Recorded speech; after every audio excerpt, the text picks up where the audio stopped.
This photograph features 𝗵𝗃𝗃𝗏, an iconic figure from the late 19th century. Until today, I hadn't had the opportunity to see her.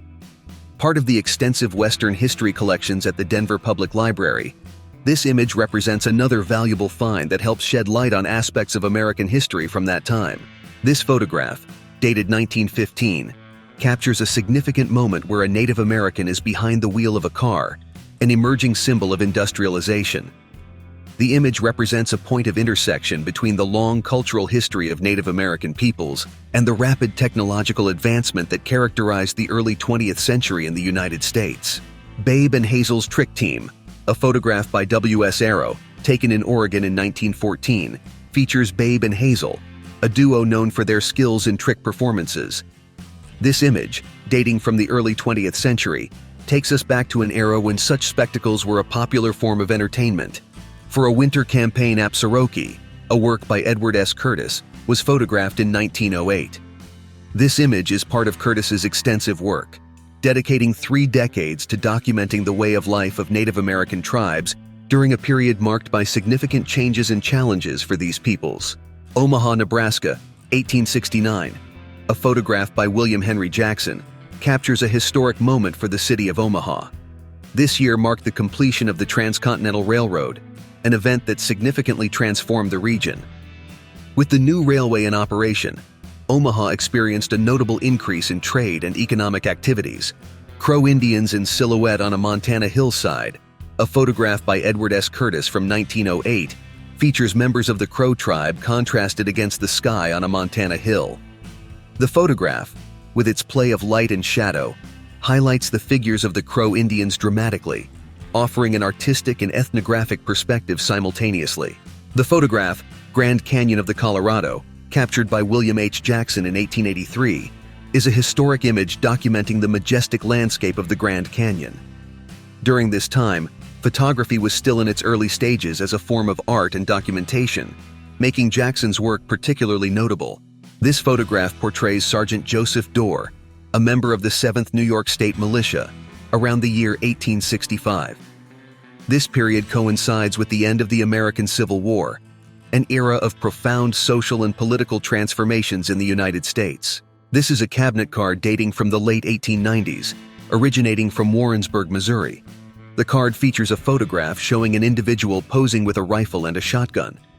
The use of firearms in the photograph suggests an emphasis on hunting or sports shooting, common activities at that time. This image depicts Tombstone, Arizona, in the year 1882, just 3 years after the founding of the city. During this period, Tombstone was in full development, primarily driven by silver mining, which attracted an influx of miners, entrepreneurs, and others seeking opportunities in the growing frontier town. This photograph shows a buffalo soldier, whose identity was not recorded, posing with his rifle and knife. The image was captured at some point between 1860 and 1880, a period that spans part of the American Civil War and the subsequent years. Buffalo soldiers were African American members of United States Army cavalry units. The photograph of the interior of the Steveston Saloon, dated 1899 and located in Vancouver, reveals an intriguing and multifunctional environment typical of the time. The saloon's walls are filled with a variety of advertisements, likely promoting local products and events, reflecting common marketing and communication practices of that period. The photograph, Two Whistles, captured in 1908 by Edward S. Curtis, features a portrait of a member of the Crow tribe known as Two Whistles. This image is part of Curtis's extensive work documenting the lives and cultures of Native American peoples in the early 20th century. This photograph, taken by Russell, depicts a familiar scene in a Mormon context, where a man is seen accompanied by his numerous family, including several wives and many children. The image captures a moment of pause and rest during midday, possibly after morning activities. This scene reflects the practice of polygamy, which was common among Mormons in certain historical periods.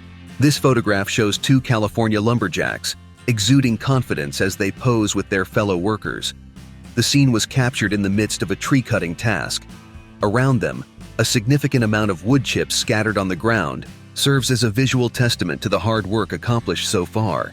In the photograph dated 1913, we see a group of men gathered outside the XXX Saloon, located in Castroville, Texas.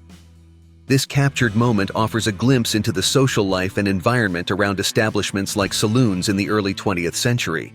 The title, The Ranch Belle, referring to a photograph or artwork from 1909, suggests a visual representation of a woman associated with a ranch, possibly in the context of the Old West, or a rural area of that time. This title evokes the image of a female figure who stands out in her environment. Many Old West photographs have the ability to transport the observer to another place and time, vividly telling stories through their images. These photographs serve as windows to the past, offering a glimpse into the life, landscapes, and cultures of that era. Roland W. Reed, a notable photographer from the early 20th century, dedicated himself to documenting Native American culture in Montana. His works, including impactful images like The Eagle, are recognized for capturing the essence of Native American life and traditions authentically, focusing on how they were at that time. Kirkland, a widely recognized photographer for his work in the Old West, captured a notable image in 1880, a group of Cheyenne cowboys. This photograph is significant for several reasons. First, it documents the presence and life of Cheyenne cowboys at that time, contributing to the understanding of cultural diversity within the cowboy community. Even before Yosemite was declared a national park, the Wawona tree was already a notable tourist attraction. In 1881, Carlton Watkins captured a striking image of this giant sequoia, famous for having a tunnel carved through its trunk.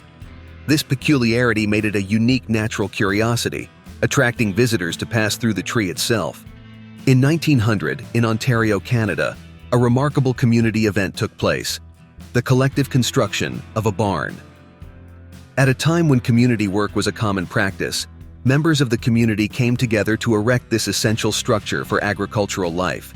In 1899, in Concord, Michigan, the essence of a pre-automotive era was captured through a photograph of a carriage workshop.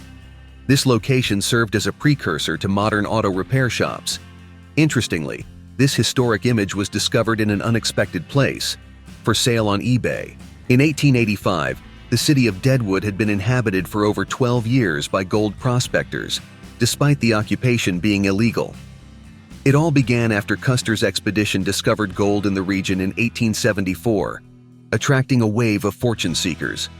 Scenes like this were common in various cities, whether in the West or East. In early 1848, a significant event occurred that would change the course of North American history. James Marshall, then 37 years old, found gold in California, specifically at Sutter's Mill. This discovery triggered the famous California gold rush, generating a wave of excitement and hope. People of all ages, races, and nationalities were drawn to this quest for riches, each dreaming of finding their fortune. In the year 1889, in Guthrie, Oklahoma, a new city was beginning to take shape. Amidst construction and development, it was common to have at least one sign painting artist present. This year marked a significant period in the region's history, as it was when this part of Oklahoma was officially opened for white settlement.